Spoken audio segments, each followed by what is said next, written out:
Hi everyone, today I'm going to be looking at a game I played against England 6 as Bringer of Dreams and Nightmares.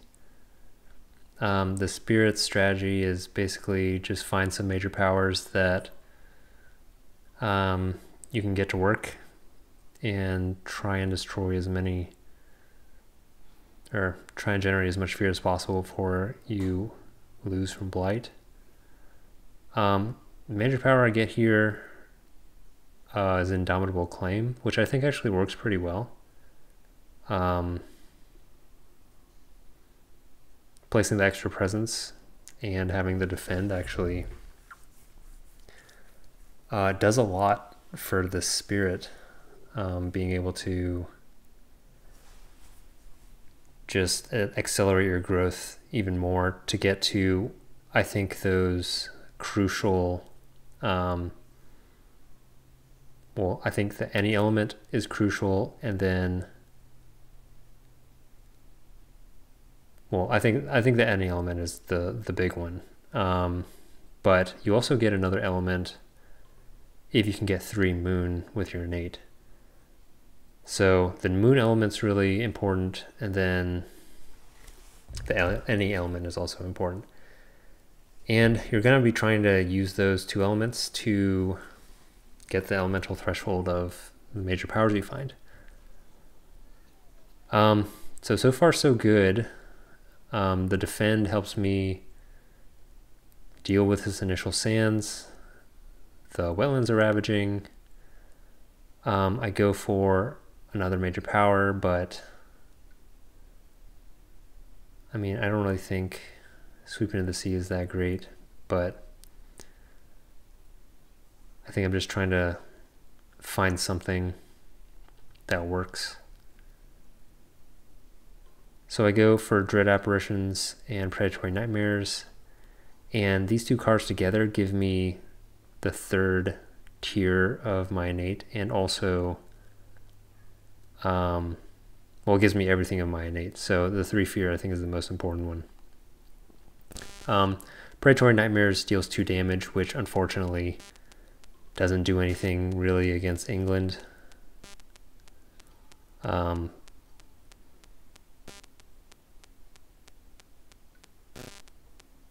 So I think I'm realizing, yeah, I want to be inside the land that I'm using Dread Apparitions on. Just because Night Terrors is 0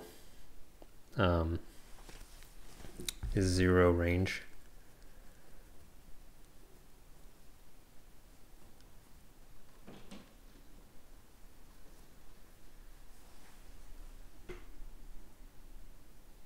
So Wetlands shows up twice here, which is not great. I think I'm kind of regretting getting rid of Indomitable Claim.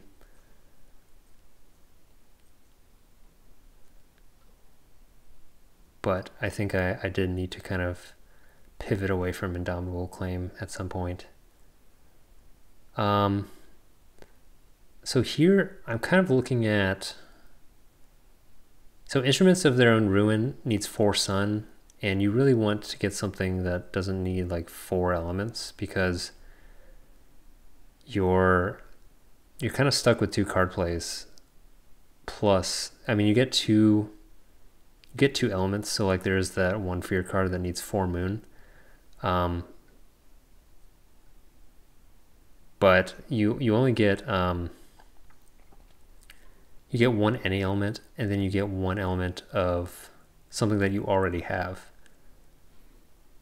So let me just keep those in mind whenever you're picking powers.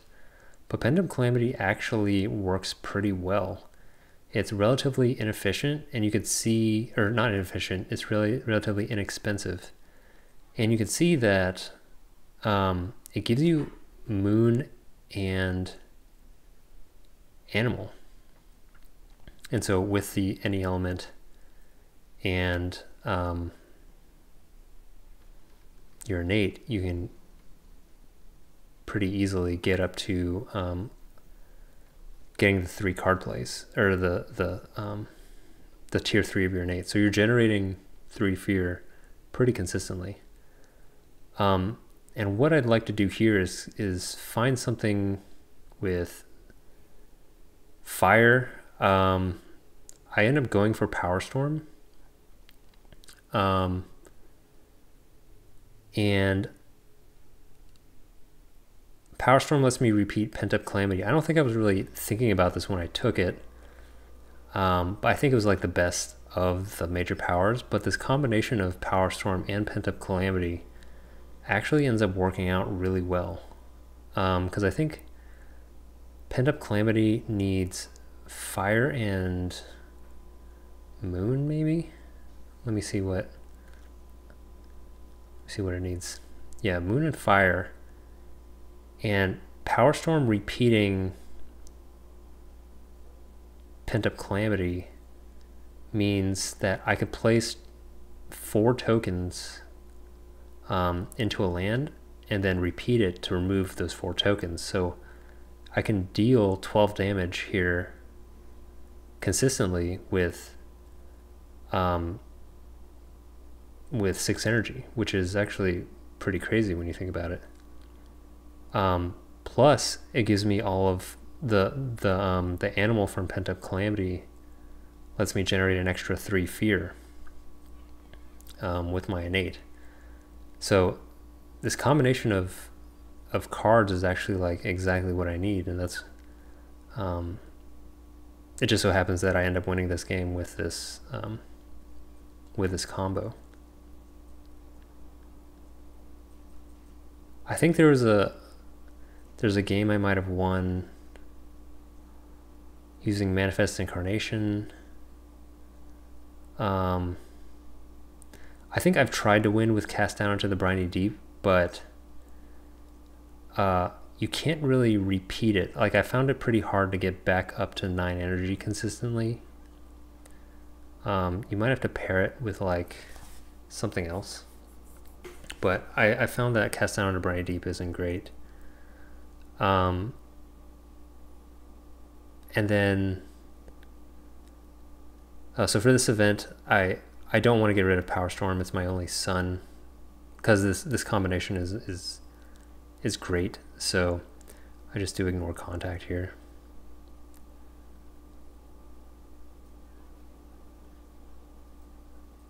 And my fear cards end up letting me deal with this corner wetlands.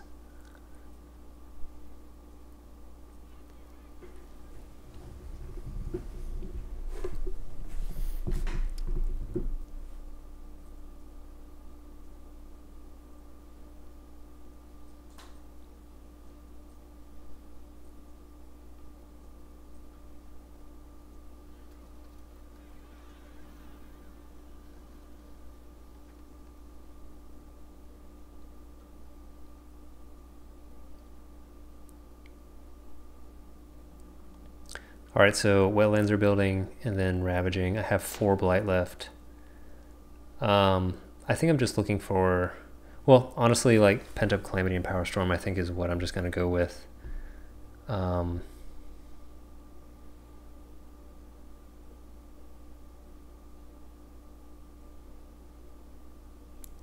Yeah, so I gain the moon to get to 3 moon, and then I use my innate to gain the extra fire.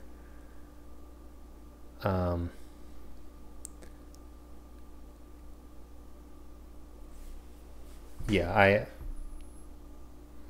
I mean, this is kind of the rest of the game is just me repeating this.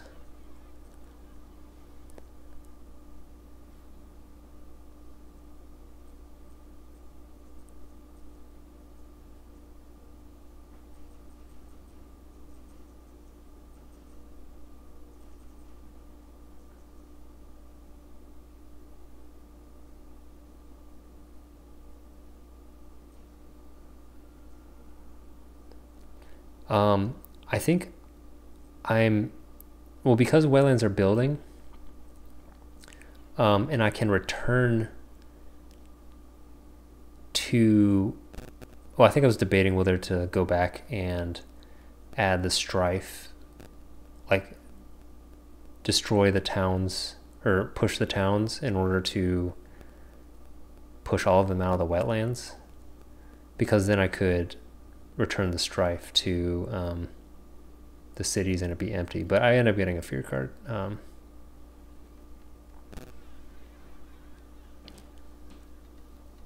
To get rid of the town. I need 10 fear, which is easily attainable with this combo. So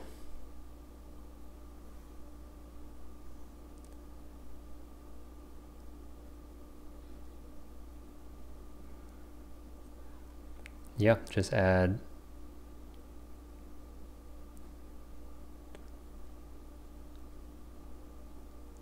oh, I didn't gain the elements first, so I was like making sure that I gained the elements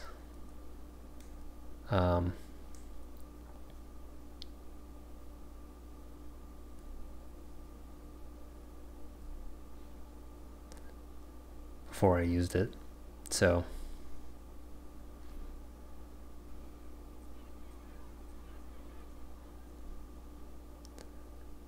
and then for some reason it was like not letting me, I don't know, it was something weird where like I accidentally clicked Power Storm twice, and so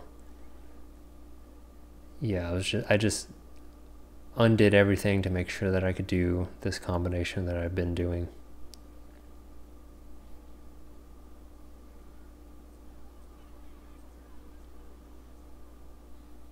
Yeah.